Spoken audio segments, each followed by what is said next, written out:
Today is the extraordinary beginning of a new era. My name is Jared, and today I'm going to do something that I haven't done before, but it's going to become a regular feature on this channel. I have a blog. It's called A World with Little Worlds. It's accessible via worldwithlittleworlds at wordpress.com, and I also thought that a lot of the messages that I contain within the blog would actually be very helpful in this channel as well, for a number of reasons. For one, I think a lot of people primarily encounter my content through YouTube rather than through WordPress.com. And what's more, I think that there are a lot of messages that will have more traction in terms of being shared in this medium as well. And so one very popular post from my blog has been this one. And very interestingly, within less than 24 hours after its publication, back in July 2017, it became one of the top 10 most viewed blog posts on my blog ever. And so as a result, I would really like to share it with you. I should really say that I'm becoming very vulnerable when I actually really share a lot of this, and I think that's really one thing I really do need to share. If you know me on Facebook, social media, or certainly on this channel, you might actually really think that I live an extraordinary life full of adventure and no mistakes, and everything is perfect, and that I just simply want to let you know that that is very far from the truth. Okay, so I'll just simply go ahead and read this. 3 ways in which my religious education has helped me, and another 3 in which it hindered me. By Jared Gimbel. Adapted from a blog post on A World with Little Worlds that I wrote in July 2017.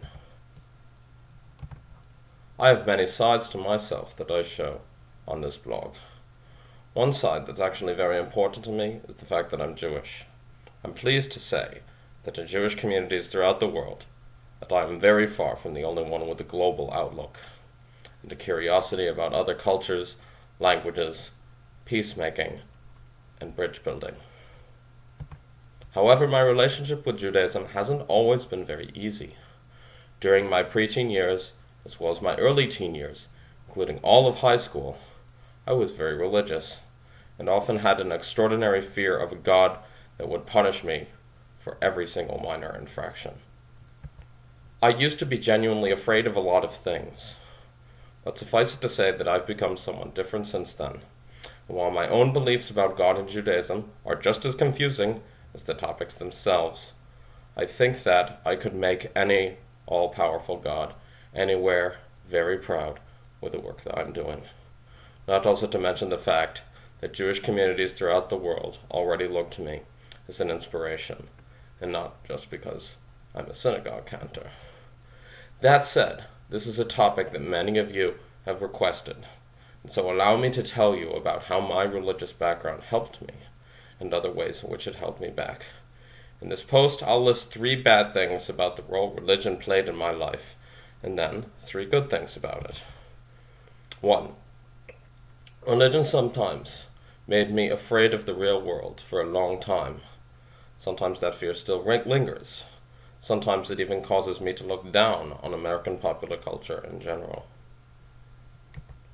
During my time at my Orthodox Jewish day school, I was paradoxically taught all about the Gentile world in my secular studies classes. All the while, I was being instilled with a fear of Gentiles, especially Europeans, especially Eastern Europeans, as well as Muslims, regardless of where they were from. Thankfully, thanks to the foresight of my parents, I did not develop any prejudice in the slightest, and I knew all the while that all human beings and cultures are worthy of expression, love, and appreciation wherever they are. However, one fear in which my family and my Jewish day school teachers were fairly united was in the fact that they were both fearful and sometimes disdainful of the American culture that lied outside of the world of the Jewish day school. I went to a high school not even knowing what a blowjob was, and people outright refused to explain it to me because they thought that it would offend me. I was afraid of talking to other people. In my first week of high school, I actively rebuffed other people's desires to know me. Looking back, it was genuinely frightening, and I think I should be proud of myself and the global citizen that I've learned to become. But slight tinges of the disdain of the Tuma, the impurity of the Trefe Medina, the unkosher state, namely the one with 50 stars and stripes in its flag, still remain in my heart ever so slightly. I'm still fearful of many aspects of American culture, and I don't have this reaction to any other culture anywhere. Perhaps it might also have been strengthened by anti-Americanism I may have witnessed in other countries and rubbed off on me. Israel and Germany did have particularly strong strains of it, in my experience. Thankfully, I'm getting better by the day at being a more open-minded person, and I feel that I actually have a long way to go on that journey. 2. Religion made me unduly afraid of negative consequences and screwing up. And this fear was doubled by the insane amount of testing that exists in the American school system. I was actually extraordinarily relieved to have got my MA and not continued with schooling, because the approval-seeking tendencies were just hurting me too much and genuinely made me afraid to express my opinions. These days, as a teacher myself, I tried to help my students recover from the damage that our schools inflict on them, namely, that they instill a fear of learning into us, rather than a love of learning. As far as religion is concerned, I was afraid about everything. Picking up snowballs and pens on Shabbat would probably incur a divine wrath of sorts, and then some of my classmates tried to make me feel as though I would have to kill a sheep for each time that I ever did that in my life once the temple was rebuilt. There was always the idea that I was not good enough and being human was not okay. The extraordinary prevalence of the many, many rules back when I first went to my mini yeshiva in 1999 or so meant that I was always discovering new ways to screw up and commit transgressions. What no one ever told me, however, was that a journey to holiness and fulfillment is actually found through screw-ups, and you can see this in literally all of the life stories of every character in the Hebrew Bible. I encourage myself to screw up more often. I encourage my students to do so as well. After you've gotten all of the bad behaviors, bad drawings, bad writing out of your system, you'll only know how to act, draw, write well from there on out. 3. Religion made me feel guilty about having fun. I really liked computer games when I was a preteen, and I didn't want any of my teachers or peers to find out.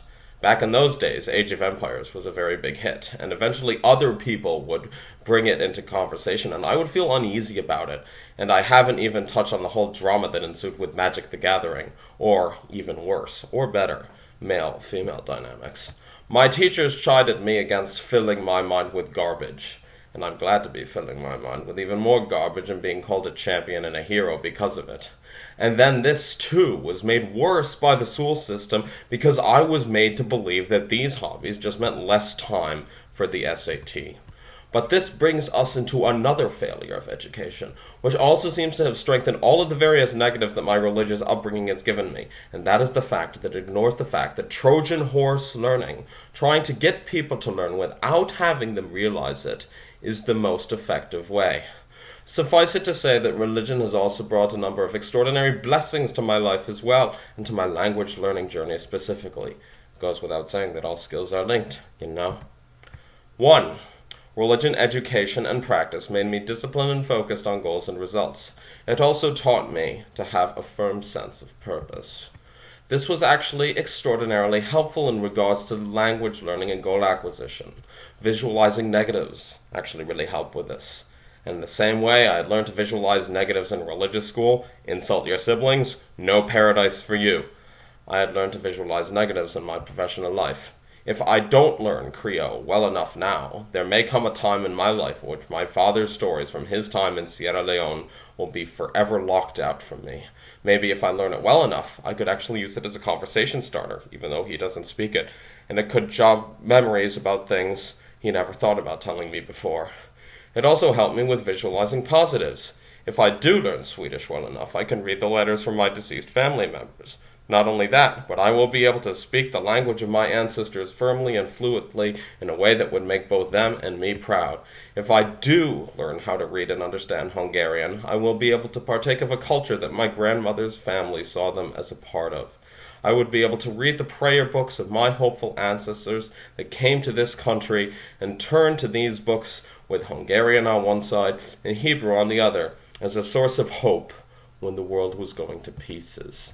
I would be able to read both sides of books that enabled my own place in the world today. I merely transferred the goal-oriented thinking from my religious sphere to my secular studies with extraordinary ease, and I've been thankful for it ever since. 2. It endowed me with the understanding that you are not expected to finish the job, but you are not free to quit. This is actually a quote from Pirkei Avot, or the Ethics of the Fathers. It's actually a well-known portion of the Jewish oral law. If you don't know what this is, well, what do you know? This is a quote from Pirkei Avot, Ethics of the Fathers. For those unaware, it is a small sliver of the Talmud, 6 chapters long, that is a collection of Jewish sayings from late antiquity. They, too, reflect a scribal culture that is partially influenced by the Persian Empire, then by Hellenism, and then by the Eastern Roman Empire, and a lot of quotes for the books are indeed helpful with endowing you with a sense of purpose. I should also take this time to thank the masterful authors of this text. Ancient wisdom is extraordinary, and if you haven't read a lot of collections of ancient wisdom from anywhere in the world, I highly recommend you do so right now. Well, after you're done listening to this, that is. In Pirkei Avot, there is a sentence that says, you are not expected to finish the job, but you are not free to quit it. This understanding was very helpful for skill acquisition, given that no matter what you do, every educational experience you ever had will be a part of you forever, and that you will never complete any task completely. Even if it is learning your native language perfectly, still a lot of things I have yet to learn about English, even though I do speak it very well, have for a long time. 3. Religion enabled me to understand the fact that to understand a culture, you have to understand practices and texts and engage with them very frequently. This was essential for language learning and language learning's more in-depth twin, cultural learning, which is 100 times more difficult. Learning enough words in a language, and even stringing them into sentences is one thing. Learning the culture to which it is attached is another thing, and unless you master the latter, the former is going to be stunted. Although it is possible to speak it well, no doubt, even under those circumstances, but probably not to a fantastic degree. I look at the languages I've learned best. Yiddish brought with it a vast collection of cultural touchstones, some of which have been influential as far as Southeast Asia and Australia.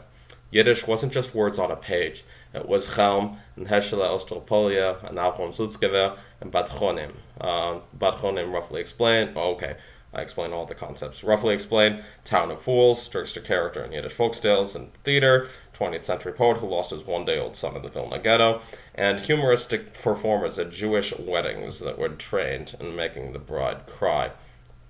Cultural literacy takes extraordinary work. In some cases, there are native speakers that have gaps in it, like I do with American popular culture.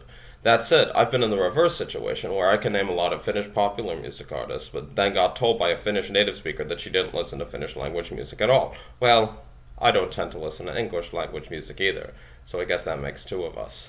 Yiddish and Finnish were far from the only ones. I bonded with the Solomon Islands with their radio, and back when I was in college, my knowledge of Russian popular music, which still is quite fun, made me friends.